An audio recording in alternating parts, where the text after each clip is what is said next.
আজকের বিষয় শলভাসন। প্রথমে উপর হয়ে শুয়ে পড়ুন এইভাবে, তারপরে হাত দুটিকে উরুর নিচে রাখুন পাশাপাশি সংঘর্ষ করে, হাতের চেটো উরু স্পর্শ করে থাকবে। দম বন্ধ করে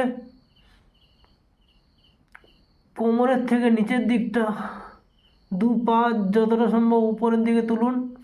এই অবস্থায় 5 থেকে 10 সেকেন্ড থাকুন, তারপর শ্বাস ছাড়তে ছাড়তে নেমে আসুন এইভাবে।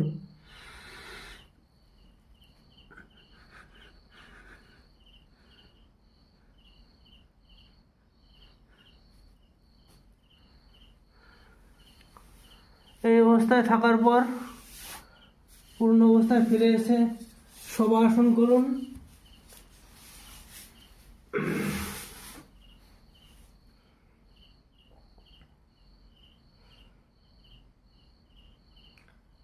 শবাসনও 5 থেকে 10 সেকেন্ড করবেন।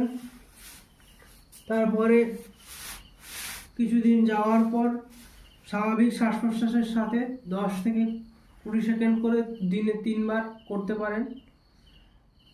এই আসন সকালে খালি পেটে এবং বিকেলে কিছু টিফিন করার পর করলে বেশি ফল পাওয়া যায়।